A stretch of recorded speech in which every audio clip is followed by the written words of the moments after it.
1. Shiver. Thornton, are you listening? I turned away from the window where I'd been looking at the dormant gardens of Whitaker Abbey.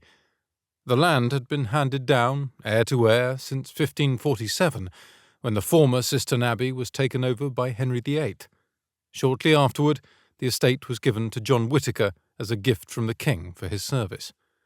As a boy, I'd explored every acre of the forested estate and its gardens, knowing that one day the care and maintenance of the land would be my responsibility. It had seemed a long way off then, not until I was an old man, when my father, the 14th Duke, passed away. Until then, I would remain the Marquis of Wells, and, more importantly to me, a high-ranking agent in the United Kingdom's Secret Intelligence Service, also known as Military Intelligence Section 6, or MI6. "I beg your pardon, Duchess," I answered, looking lovingly at my mother, the woman who had been the guiding force of our family in the months since my father had suffered a debilitating stroke. "What news of Sutton?" Like me, my younger brother by 2 years, known to most as Wilder, was employed by Her Majesty's Secret Service.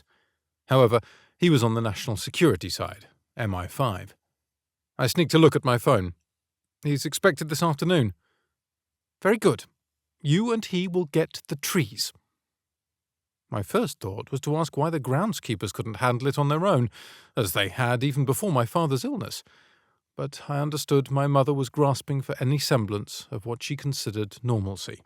Choosing the trees that would be brought into the abbey and decorated for the holidays was something my father, brother, and I had done together until I'd turned 18 and left for university. "We will do," I muttered, wondering how many trees my mother planned to decorate this year.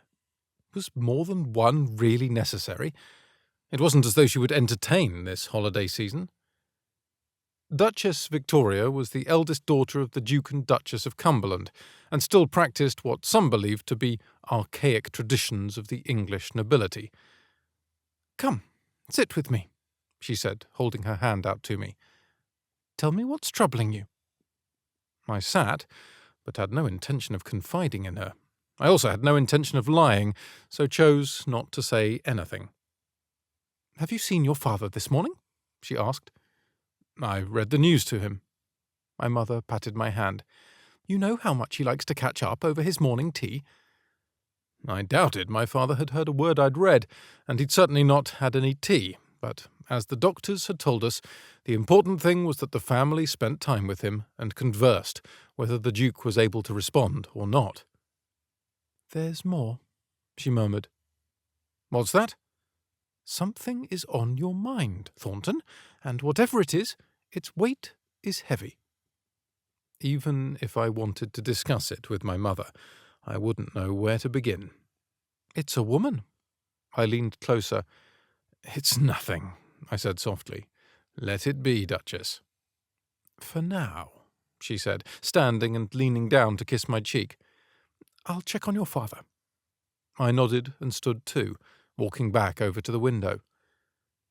It had been over a month since United Russia lifted the $10 million bounty they had on Irina Losha Kuznetsov's head, and yet I had no idea where she was and why she insisted on staying so far underground that no one could find her.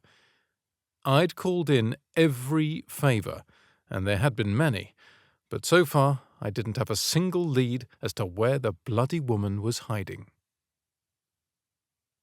"You'd best be driving in the gate," I said when I answered my brother's call a couple of hours later. Wilder laughed.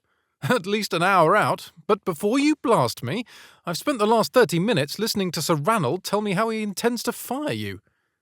I laughed too. My Christmas wish come true. "What the bloody hell did you do?" The memory of it made me cringe. I pounded my fist on the desk of the office I'd been holed up in, cursing the impotence I felt as much as the walls surrounding me. 10 minutes ago, my boss had summoned me, but I wasn't any closer to giving him the answer he sought than I had been 2 weeks ago when Rivet had first asked for my decision. Sir Ranald Rivet Caird was a career British intelligence officer for MI6, who, 9 years prior, had been named chief. At the time, he'd been candid about his refusal to serve beyond a 10-year term. The first in line to succeed him had been Merrigan Shaw, who was now Merrigan Shaw Butler, happily married to Cade Doc Butler, the founding partner of the private security and intelligence firm made up primarily of former CIA operatives, K-19 Security Solutions. Merrigan had taken over as managing partner of the firm and had made it perfectly clear that she wouldn't return to MI6 regardless of the position offered. As much as that had infuriated our boss, Rivet had seen her departure coming in the same way I had, and couldn't begrudge her the happiness she and Doc had in their lives. With Merrigan out of the picture, I'd moved to the top spot to succeed Sir Ranald. My lack of enthusiasm, along with my refusal to give the man an answer, incensed my boss. "He's pacing," said Patsy, sticking her head in my office. "Would you mind?" "In a minute," I snapped, immediately regretting my tone. Patsy was Rivet's assistant, and didn't deserve my or anyone else's wrath. "I take it you haven't heard anything?" Patsy was well aware of my search for Losha Kuznetsov, and had done everything she could to help. While her level of security clearance was high or higher than mine, she couldn't do much digging without getting in trouble with Rivet herself.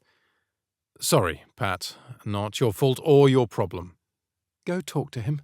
Get it over with so we can all start enjoying our holiday." "I hadn't thought of that," I muttered, cursing myself again for my thoughtlessness. Patsy motioned with her head towards Rivet's office, and I stood. "You're not a duke yet," Rivet barked when I walked in. "Until you are, I outrank you, and I expect you to respond appropriately." "Yes, sir. My apologies. The resources of the Secret Intelligence Service are not yours to make use of for personal matters." "Understood." Now wasn't the time to argue with Rivet, but other than making contact with several of our operatives, I hadn't used SIS resources to search for Kuznetsov. "That being said, I am authorizing a fact-finding mission."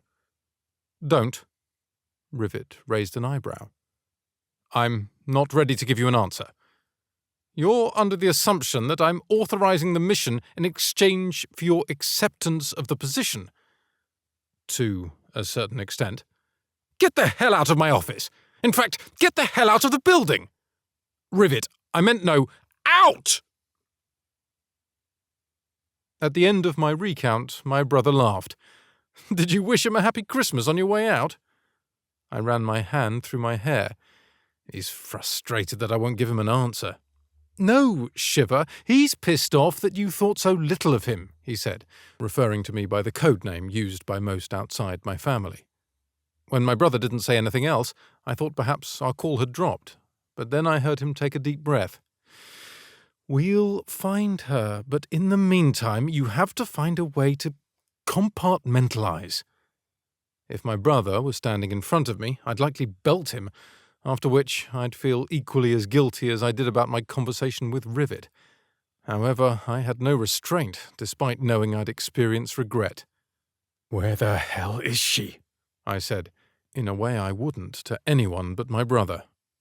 "I wish I had the answer, Shiv,"